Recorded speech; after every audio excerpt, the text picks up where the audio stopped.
Pace ebene, saudara-saudari yang terkasih dalam nama Tuhan kita Yesus Kristus.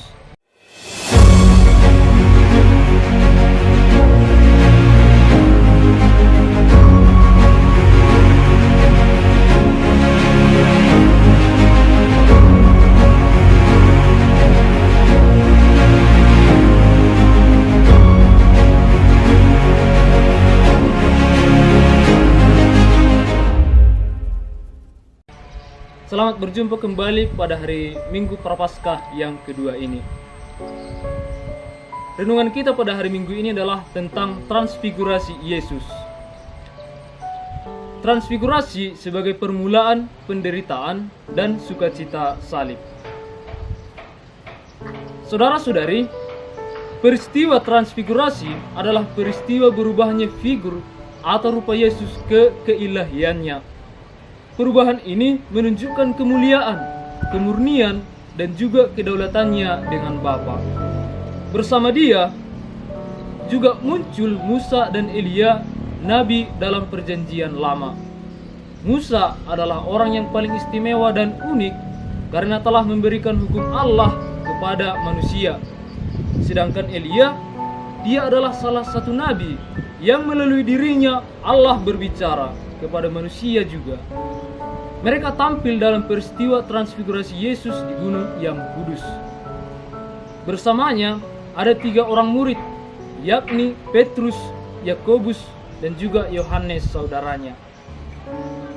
Saudara-saudari, ketika peristiwa transfigurasi sedang berlangsung, Petrus bangun.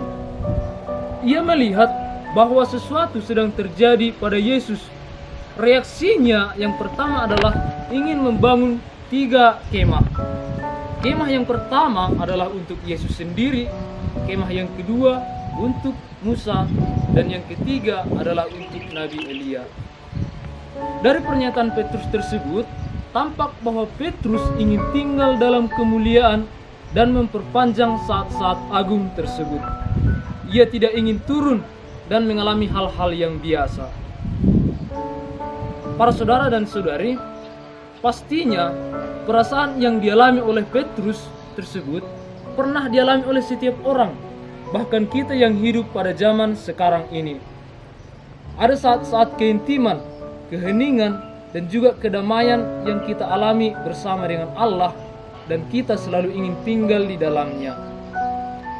Walaupun demikian, saudara-saudari yang terkasih, peristiwa transfigurasi diberikan kepada kita untuk menunjukkan kepada kita bahwa kita benar-benar harus kuat menjalani segala persoalan hidup kita, menjalani segala hari-hari kita, yang dengannya juga memampukan kita tetap berjalan pada jalan salib kita sendiri.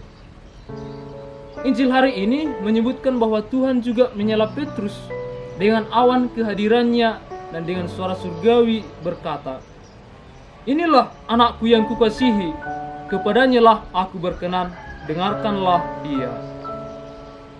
Suara dari dalam awan itu mengingatkan kita pada sosok yang menaungi Musa di Sinai, yang mengarah pada kemegahannya yang mempesona ketika ia turun dari gunung. Suara surgawi yang mempesona itu juga menambahkan kata-kata, "Dengarkanlah dia." Apakah artinya pernyataan tersebut?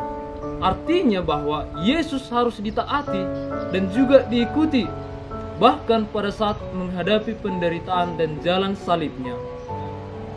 Inilah kunci interpretatif yang paling penting bagi kita untuk bisa kita memahami bagaimana Yesus menghadapi penderitaannya, memahami rahasia mesianik di mana misi Kristus dapat kita tahu dan kita alami dalam hidup kita hanya melalui penderitaan, melalui sengsara dan kebangkitan yang kemudian akan dibenarkan oleh Bapa.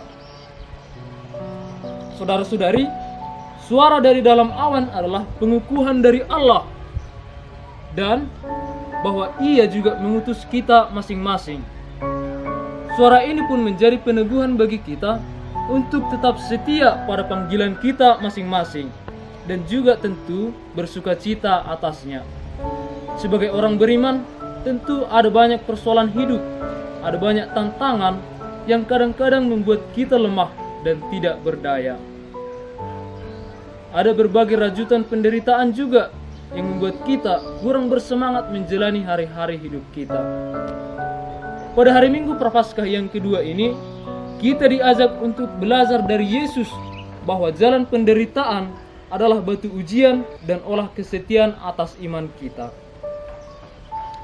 Hal senada juga dikatakan oleh Rasul Paulus dalam suratnya kepada Timotius agar kita tetap tabah dalam mewartakan kabar gembira dari Tuhan. Kabar gembira itu adalah Yesus sendiri. Para saudara dan saudari yang terkasih, transfigurasi menandakan kebangkitan Yesus dan kedatangannya kembali.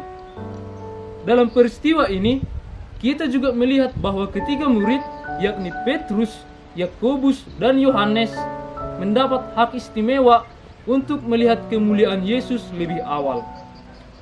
Namun dalam iman kita percaya bahwa kita juga akan melihat kemuliaan Yesus ketika kita berusaha hidup seturut kehendak-Nya, yang dengannya juga memampukan kita untuk menjalani hari-hari hidup kita.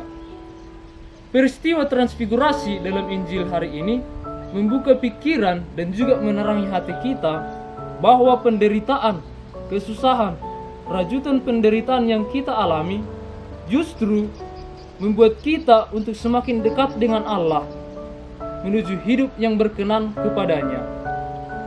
Selain itu, dengan menghadirkan hukum dan nabi, yakni Musa dan Elia, Yesus menegaskan kepada kita bahwa hanya melalui sengsara dan juga melalui wafat dan pada akhirnya akan bangkit, kita juga akan dibenarkan oleh Bapa. Para saudara dan saudari yang terkasih, marilah dalam hari Minggu Prapaskah yang kedua ini kita memohon bantuan Roh Kudus-Nya agar kita senantiasa dikuatkan dan dibimbing untuk menjalani masa pantang dan puasa kita menuju hidup yang kekal. Salam, terima kasih. Pace Ebene.